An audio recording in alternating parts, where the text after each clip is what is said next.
So welcome everyone in the new session of class 9 with the new chapter with your chemistry teacher. That is the second chapter of your chemistry, that is the is matter around us pure. ठीक है, ये हमारा नया chapter start होने वाला है। इस chapter में हम डिस्कस करने वाले हैं बहुत सारे नए नए टॉपिक्स। ठीक है, यहाँ पे हम मेटल्स, नॉन मेटल्स, इन सारी चीज़ों के बारे में भी डिस्कस करेंगे। मिक्सचर्स के बारे में आइडेंटिफिकेशन करते हैं। ठीक है, प्योर सब्सटेंसेस क्या होते हैं पहले तो हम यही डिस्कस करेंगे। तो बहुत सारे पॉइंट्स हैं जो इस चैप्टर में हम कुछ नया पढ़ने वाले हैं। तो स्टार्ट करते हैं अपना चैप्टर। ठीक है, तो अपना चैप्टर स्टार्ट होता है प्योरिटी से। ठीक है, प्योरिटी क्या होती है? पहली बात तो मैटर हमने इस चैप्टर में पहले ही पढ़ चुका है। ठीक है, नेक्स्ट चैप्टर में क्या था हमारा मैटर के बारे में था, जहाँ पे हम अलग अलग टाइप के मैटर्स और उनकी प्रॉपर्टीज के बारे में स्टडी करते थे।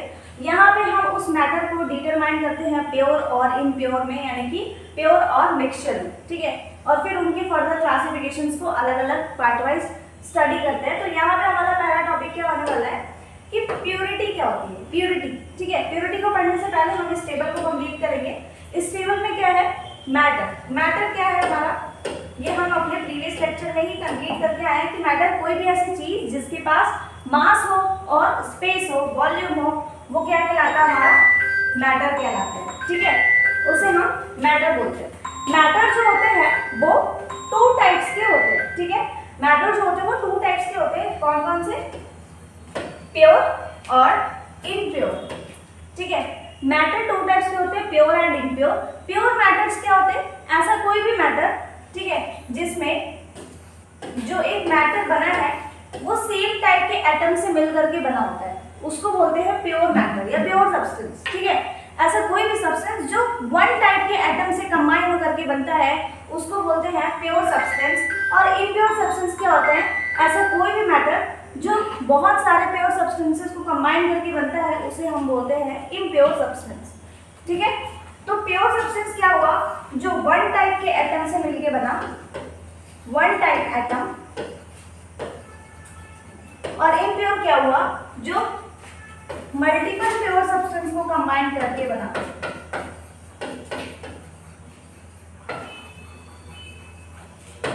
ठीक है, प्योर सब्सटेंस जो एक टाइप के एटम से कॉम्बिनेशन होकर के बना है। इम्प्योर सब्सटेंस या फिर मिक्सचर जो मल्टीपल प्योर सब्सटेंसेस को कंबाइन करके बनता है उसे इम्प्योर बोलते हैं। ठीक है, फिर है नेक्स्ट एलिमेंट्स। प्योर सब्सटेंसेस जो होते हैं ना वो फर्दर क्लासिफाइड होते हैं टू टाइप्स में। एक जिसे हम कहते हैं एलिमेंट्स और एक होते हैं हमारे कंपाउंड्स। एलिमेंट्स और कंपाउंड्स में क्या डिफरेंस है? देखो, एलिमेंट्स क्या होते हैं? Can not be broken into simpler substance. Elements जो होते हैं वो खुद ही सबसे स्मॉलेस्ट यूनिट होते हैं, उनको हम फर्दर ब्रेक नहीं कर सकते। ठीक है, लेकिन कंपाउंड्स क्या होते हैं? Have a fixed composition and can be broken into elements by chemical और इलेक्ट्रोकेमिकल रिएक्शंस। मतलब क्या? एलिमेंट वो सबसे स्मॉलेस्ट यूनिट जो फर्दर कंबाइन होकर के कंपाउंड का फॉर्मेशन कर रही है। ठीक है, तो ये होते हैं हमारे एलिमेंट एंड कंपाउंड। कंपाउंड को हम ब्रेक कर सकते हैं स्मॉल स्मॉल एलिमेंट्स में। जो जो एलिमेंट कंबाइन होकर के कंपाउंड को बनाएंगे उस कंपाउंड में हम उनको ब्रेक कर सकते हैं उन एलिमेंट्स में। किस प्रोसेस से? केमिकल प्रोसीजर से भी और इलेक्ट्रोकेमिकल प्रोसीजर से भी। मतलब केमिकल्स का यूज करके भी हम इन कंपाउंड को ब्रेक कर सकते हैं, इलेक्ट्रिसिटी का भी यूज करके हम इन कंपाउंड्स को ब्रेक कर सकते हैं। For example like water, sugar, salt, और यहाँ पे हमारा pure element that is oxygen, hydrogen, copper etcetera. ठीक है, तो ये हमारे प्योर सब्सटेंसेस का क्लासिफिकेशन है। फर्दर हम पढ़ते हैं इम्प्योर।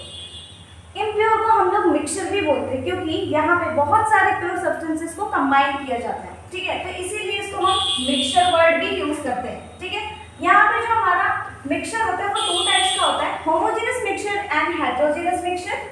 होमोजेनस मिक्सचर क्या होते हैं? ऐसा मिक्सचर जहाँ पे यूनिफॉर्म कंपोजिशन होता है, मतलब जो भी हमारे सब्सटेंसेस कंबाइन हो रहे हैं मिक्सचर बनाने के लिए वो यूनिफॉर्मली पूरे सॉल्यूशन में डिस्ट्रीब्यूटेड है, तो उसको बोलते हैं होमोजेनस। और जहाँ पे non uniform distribution of substances होता है वो हो जाता है हमारा हेटेरोजेनस सब्सटेंस। ठीक है, तो फॉर एग्जांपल हमने एक ग्लास लिया, ठीक है, उसमें हमने शुगर लिया और उसमें वाटर ऐड किया और उसको मिक्स किया। ठीक है, कुछ टाइम के बाद हम देखेंगे कि पूरे के पूरे सॉल्यूशन में हमारा जो शुगर और वाटर है वो मिक्स हो चुका होगा, यूनिफॉर्मली डिस्ट्रीब्यूट हो जाएगा। अगर हम इस पार्ट से भी वाटर को को लेंगे तो भी हमको शुगर वाटर मिलेगा, इस पार्ट से भी वाटर लेंगे तो भी हमको शुगर वाटर।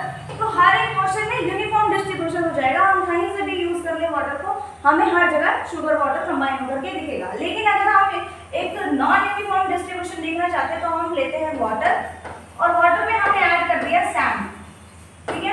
जब हम वाटर में सैंड ऐड करेंगे तो मिक्स करने के बाद ये सैंड जो होगी वो सेटल डाउन हो जाएगी, बॉटम पे ऐसे सेटल डाउन हो जाएगी, ठीक है। सैंड यहाँ पे सेटल डाउन हो जाएगी, बाकी वाटर हमारा सैंड के अबव हो जाएगा। तो क्या हो जाएगा, जब हम यहाँ से वाटर यूज करेंगे तो हमें यहाँ पे सैंड मिलेगी और वाटर भी मिलेगा। लेकिन जब हम यहाँ से वाटर को यूज करेंगे तो यहाँ पे हमको केवल और केवल वाटर मिलेगा, सैंड नहीं मिलेगी, क्योंकि सैंड जो वो सेटल डाउन हो चुकी है। इसका मतलब कि अगर हम एक सोल्यूशन में कहीं से भी यूज कर रहे हैं इस सोल्यूशन का, तो हमें हर जगह सेम कॉम्पोजिशन आ रहा है तो वो होमोजेनियस मिक्सचर होता है, और जहाँ पे डिफरेंट डिफरेंट कॉम्पोजिशन आते हैं वो हेटेरोजेनियस होता है, ठीक है। तो ये हमारे 2 टाइप्स के क्या हो गए, मिक्सचर्स हो गए, जिनके एग्जांपल्स यहाँ पे शुगर वाटर, अल्कोहल वाटर, और यहाँ पे हेटेरोजेनियस का एग्जांपल ऑयल वाटर या फिर sand sugar, sand water etcetera etcetera, ठीक है। तो ये हमारे कुछ क्लासिफिकेशन है, ठीक है। ये बहुत ही इजी टेबल है जिससे हम पूरे चैप्टर का ओवरव्यू याद कर सकते हैं। यहाँ पे मेथड है, मेथड की टाइप्स और फिर उसके फर्दर टाइप्स, उसके रिवीजन शॉर्ट में, ये लर्निंग के लिए बहुत इजी होता है। तो हमारा टॉपिक क्या है, प्योरिटी। प्योरिटी के बारे में हम क्या डिस्कस करते हैं, प्योरिटी क्या होती है। देखो प्योरिटी क्या है, कोई भी प्योर सब्सटेंस, किसी भी प्योर सब्सटेंस के बारे में स्टडी करना ही प्योरिटी कहलाता है, ठीक है। तो यहाँ पे क्या है, pure substances are the elements और कंपाउंड। प्योर सब्सटेंस ऐसा सब्सटेंस जो सेम टाइप के एटम से कंबाइन होकर के बना होता है, उसको हम क्या बोलते हैं, प्योर सब्सटेंस। और प्योर सब्सटेंस फर्दर डिवाइड है 2 टाइप्स में, एक है एलिमेंट और एक है कंपाउंड, ठीक है। ऐसा सब्सटेंस जो सेम टाइप के एटम के कॉम्बिनेशन से बनता है, सेम टाइप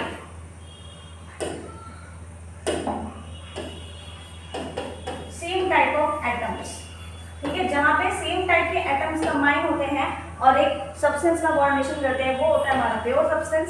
और जहाँ प्योर सब्सटेंस का डिवीजन हमने किया 2 टाइप्स में, एलिमेंट्स और कंपाउंड, ठीक है। फिर they are made up of only one kind of entity, मतलब जो भी सब्सटेंस होगा, जो भी स्मॉलेस्ट यूनिट होगी, वो कंबाइन करके पूरे एक सब्सटेंस को बनाएगी। और जो भी हमारा सब्सटेंस प्योर होगा उसमें कहीं से भी ले लो, सब का सब एटम सेम टू सेम होने वाला है। क्यों, क्योंकि ये प्योर सब्सटेंस है। जो एटम एक जगह पे पाया जाएगा वही एटम हर एक जगह पे पाया जाएगा इस पूरे सब्सटेंस में, ठीक है, क्योंकि ये सेम काइंड एंटिटी से बनता है। They cannot be broken down into simpler entities by chemical or physical methods.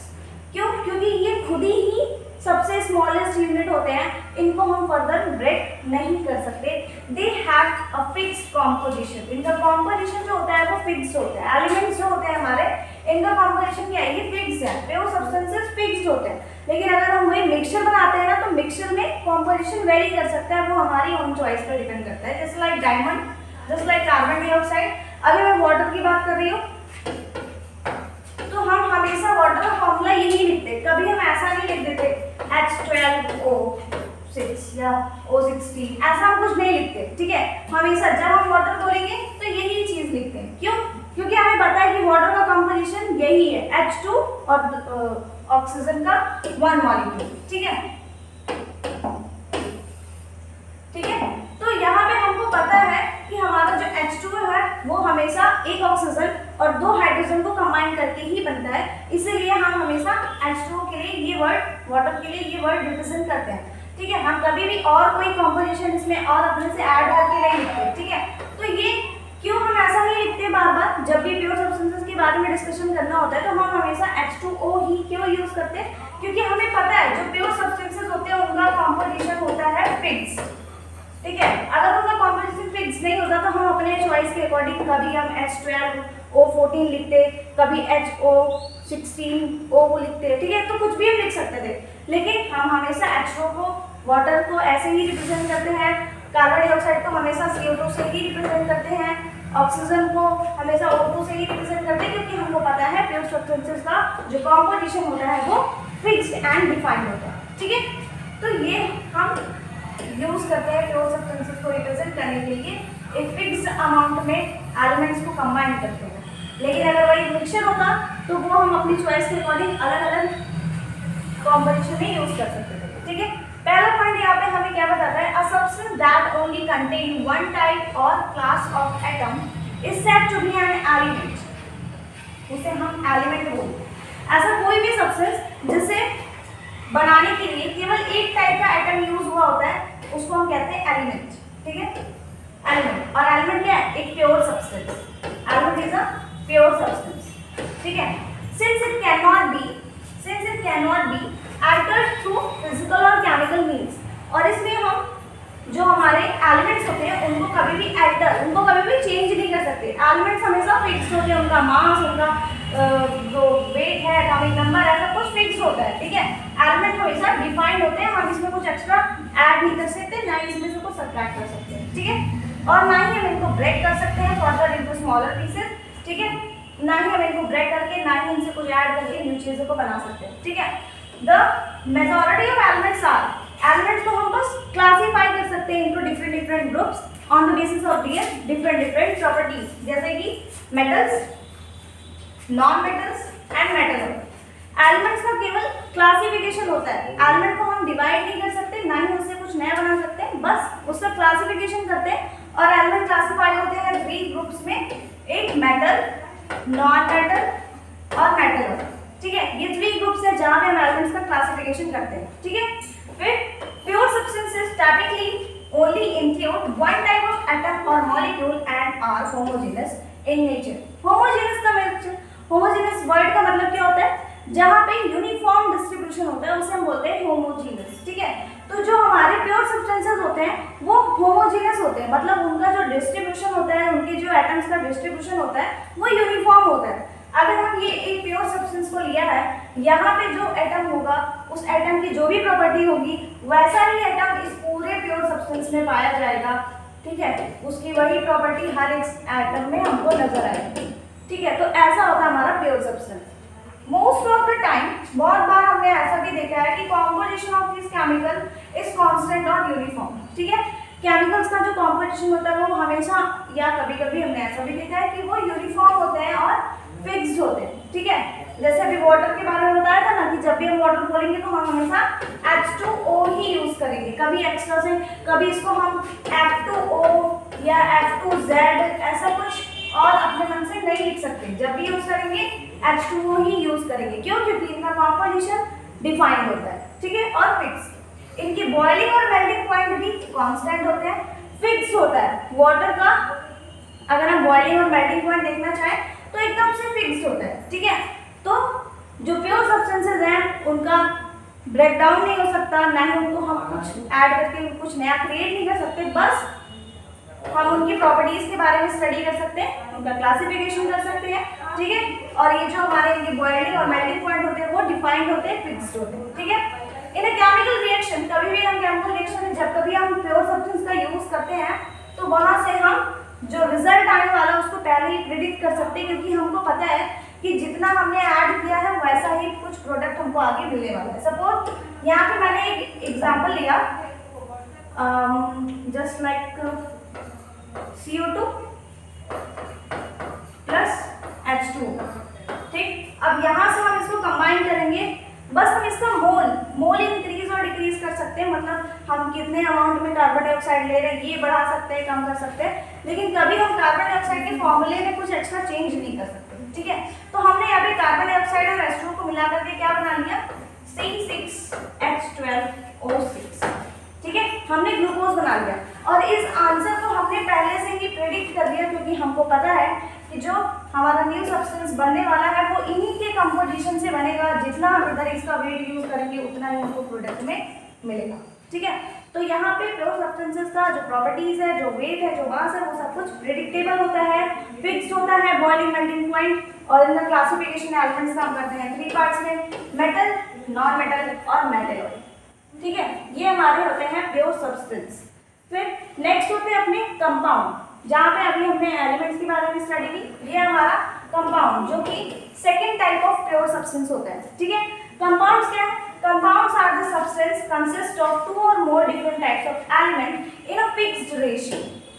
ठीक है, यहाँ पे कॉम्पोजिशन तो है, लेकिन जो एलिमेंट्स होते हैं वो फिक्स्ड रेशियो में होते हैं, इनको कहा जाता है कंपाउंड। ठीक है, एलिमेंट अगर अकेले ही है, अभी देखो ऑक्सीजन ये एक एलिमेंट है, ठीक है, हाइड्रोजन ये एक एलिमेंट है, लेकिन इनको एक फिक्स्ड रेशियो में हमने कंबाइन कर दिया तो ये क्या कर जाएंगे, एक कंपाउंड बना देंगे। ठीक है, ऐसे इनको देखेंगे तो ये हमारे एलिमेंट्स हैं, ठीक है, ये एलिमेंट्स हैं, लेकिन जब इनको फिक्स्ड रेशियो में कंबाइन कर देंगे तो ये हमारे कंपाउंड बन जाते हैं। ठीक है, difference between compound and mixture. ठीक है, यहाँ पे भी बोलोगे कि एलिमेंट्स तो कंबाइन हो रहे हैं तो कैसे वो मिक्सचर से अलग कैसे हो गए। ठीक है, तो मिक्सचर से वो कैसे अलग है, देखो जो हमारे कंपाउंड्स होते हैं वो ये, और मिक्सचर की प्रॉपर्टीज होती है ये। इन प्रॉपर्टीज को पढ़ने के बाद हमको मिक्सचर और कंपाउंड में डिफरेंस पता चल जाएगा। देखो, कंपाउंड एक प्योर सब्सटेंस है और हमारा मिक्सचर इम्प्योर होता है। ठीक है, कंपाउंड इज ऑलवेज होमोजेनस, ये हमेशा होमोजेनस होता है, मतलब इनका जो डिस्ट्रीब्यूशन होता है वो हमेशा यूनिफॉर्म होगा। ठीक है, वो हमेशा यूनिफॉर्म होगा। और मिक्सचर हेट्रोजेनस भी हो सकता है, ये कभी भी हेट्रोजेनस नहीं होंगे कंपाउंड्स हमारे, लेकिन जो मिक्सचर है वो हेट्रोजेनस हो सकता है। ठीक है, मतलब इनका यूनिफॉर्म और नॉन यूनिफॉर्म डिस्ट्रीब्यूशन दोनों ही पॉसिबल है। ठीक है, the constituent particles are present in a fixed ratio, जो यहाँ पे पार्टिकल्स कंबाइन होकर के एक कंपाउंड बना रहे हैं वो फिक्स्ड रेशियो में होते हैं, लेकिन यहाँ पे एनी रेशियो में हम कंपाउंड को सब्सटेंस को मिक्स करके मिक्सचर बना सकते हैं। तो ये फिक्स्ड रेशियो वाले हैं, डिफाइंड है, वेट सब कुछ डिफाइंड रहेगा, लेकिन ये अनडिफाइंड है, किसी भी रेशियो में हम एडिशन सब्ट्रैक्शन कर सकते हैं। The energy is absorbed or released when compound is formed। यहाँ पे जब एक नया कंपाउंड बनता है ना तो एनर्जी या तो बनती है या तो एनर्जी या तो यूज करके किसी नए सब्सटेंस को बनाया जाता है या फिर एनर्जी रिलीज करके किसी सब्सटेंस को बनाया जाता है। लेकिन यहाँ पे एनर्जी से कोई मतलब नहीं होता, जब भी मिक्सचर बनेगा एनर्जी रिलीज नहीं होगी, ना ही एनर्जी का यूज होगा, वो ऑटो स्टेट है। ठीक है, तो यहाँ पे एनर्जी यूज हो रही है, रिलीज हो रही है, लेकिन वहाँ पे एनर्जी का कोई चेंज ही नहीं है। The components of compound cannot be separated by simple physical methods। उसे हम केवल केमिकल मेथड से ही सेपरेट कर सकते हैं। जो कंपाउंड्स होते हैं उनके जो मैटर्स हैं, उनके अंदर जो भी हमारा पार्टिकल प्रेजेंट है, जो भी एलिमेंट्स प्रेजेंट है, उनको हम फिजिकली सेपरेट नहीं कर सकते। सेपरेट करना है तो हम केमिकल मींस से सेपरेशन करते हैं। ठीक है, लेकिन जो मिक्सचर है उसको हम फिजिकल मेथड से सेपरेट कर सकते हैं इजीली। ठीक है, The properties of a compound entirely different from its constituent। मतलब क्या कि जो एलिमेंट्स मिल करके हमारा कंपाउंड का फॉर्मेशन करते हैं, उन एलिमेंट्स की प्रॉपर्टी और बने हमारे नए कंपाउंड की प्रॉपर्टी आपस में बिल्कुल भी मैच नहीं करती है। लेकिन यहाँ पे जो भी हमारा सब्सटेंस मिक्स करके हम मिक्सचर बना रहे हैं उनकी प्रॉपर्टी हमको उस मिक्सचर में देखने को मिलती है। ठीक है, यहाँ पे प्रॉपर्टी मतलब जैसे सपोज क्या कि हम ऑक्सीजन गैस लिया, ठीक है, और हाइड्रोजन गैस लिया, ये दोनों गैस के स्टेट में है, दोनों को जब हम कंबाइन करेंगे ना तो हमको क्या मिलेगा, H2O, जो कि क्या है हमारा वाटर बन गया। ठीक है, तो ये क्या हो गया हमारा चेंज हो गया ना, पहले इनकी प्रॉपर्टी कुछ और थी, इंडिविजुअल प्रॉपर्टी अलग है, लेकिन कंबाइन होने के बाद इनकी जो प्रॉपर्टी बनी वो कुछ अलग है। ठीक है, लेकिन यहाँ पे जो प्रॉपर्टी इनकी पहले थी, जैसे सपोज हमने लेमोनेड बनाया, शुगर, सॉल्ट, लेमन और वाटर ऐड करके जब हम इससे लेमोनेड बनाएंगे तो यहाँ पे जो हमको प्रॉपर्टीज दिखेगी इस सॉल्यूशन में, इस मिक्सचर में जो भी कुछ जब हम इसको यूज करेंगे तो इस मिक्सचर में हमको शुगर का भी टेस्ट पता चलेगा, सॉल्ट भी पता चलेगा, लेमन और वाटर, हर एक प्रॉपर्टी, हर एक सब्सटेंस अपनी प्रॉपर्टी को शो करता है मिक्सचर में। लेकिन यहाँ पे हमको पता नहीं चलता ऑक्सीजन की प्रॉपर्टी क्या है, हाइड्रोजन की प्रॉपर्टी क्या है। वाटर को देख करके हम इंडिविजुअल सब्सटेंस की प्रॉपर्टीज को बता नहीं सकते, लेकिन इस लेमोनेड को देख करके हम इस इंडिविजुअल सब्सटेंस की प्रॉपर्टीज को डिफाइन कर सकते हैं। ठीक है, और यहाँ पे बॉइलिंग मेल्टिंग पॉइंट फिक्स होता है, डिफाइंड होता है, यहाँ पे बॉइलिंग मेल्टिंग पॉइंट फिक्स नहीं होता। तो इस बेसिस पे हम कह सकते हैं कि जो हमारा कंपाउंड बन रहा है एलिमेंट के कॉम्पोजिशन से वो मिक्सचर से डिफरेंट होता है। ठीक है, तो इस तरीके से हमने बता दिया कि हमारा जो कंपाउंड है वो डिफरेंट फ्रॉम मिक्सचर। ठीक है, तो हम कभी भी कंपाउंड को मिक्सचर कंसिडर नहीं कर सकते, कभी भी नहीं करना, वरना वो मिस्टेक हो जाएगी, रॉन्ग हो जाएगा। ठीक है, तो फिर नेक्स्ट क्या है, एलिमेंट्स चार्ट। एलिमेंट का हमने क्लासिफिकेशन किया था ना, अभी हमने देखा एलिमेंट का क्लासिफिकेशन हो रहा था 3 पार्ट्स में। एलिमेंट को हम क्लासिफाई कर रहे थे 3 पार्ट्स में, कौन कौन सा? देखो पहले तो इसकी डेफिनेशन थोड़ा पढ़ते हैं. It is the pure substance which can not split into 2 और मोर सिंपलर सब्सटेंस. ये सिंपल सब्सटेंस होता है, प्योर सब्सटेंस होता है, इसको हम फर्दर और क्लासिफाई नहीं कर सकते. ठीक है, बस मतलब इनको डिवाइड नहीं कर सकते. जैसे एटम को डिवाइड करके हमने इलेक्ट्रॉन, प्रोटॉन, न्यूट्रॉन में बांट दिया, इलेक्ट्रॉन बन गया, प्रोटॉन बन गया, न्यूट्रॉन बन गया, वैसे हम एलिमेंट को नहीं कर सकते. ठीक है, बस इनका क्लासिफिकेशन कर सकते हैं इनकी प्रॉपर्टीज के बेसिस पे, metal, metalloid and non metals पे. ठीक है, मेटल्स क्या होते हैं? मेटल्स ऐसा कोई भी सब्सटेंस जो मैलिएबल हो, जो डक्टाइल हो, जो good conductor of heat and electricity होता है, उसे मेटल कंसीडर किया जाता है. ठीक है, ऐसा कोई भी एलिमेंट जो डक्टाइल है, मैलिएबल है, मैलिएबल मतलब हम उसे शीट के फॉर्म में कन्वर्ट कर सकते हैं, और डक्टाइल मतलब उसे हम वायर का फॉर्मेशन कर सकते हैं. ठीक है, good conductor of heat and electricity, जहाँ पे हीट और इलेक्ट्रिसिटी पास होती है इजीली, वो होते हैं हमारे metals. For example like gold, copper, iron. ठीक है, एटसेट्रा. मेटलॉइड्स क्या होते हैं? ऐसे सब्सटेंस जो मेटल और नॉन मेटल की प्रॉपर्टी में इंटरमीडिएट करते हैं. Show some properties of metal and show some properties of non metal like silicon, boron and arsenic. ये होते हैं हमारे मेटलॉइड्स. और नॉन मेटल क्या होते हैं? नॉन मेटल वो सब्सटेंस होते हैं जो मैलिएबल नहीं होते, जिनको हम शीट, पतली पतली लेयर में कन्वर्ट नहीं कर सकते.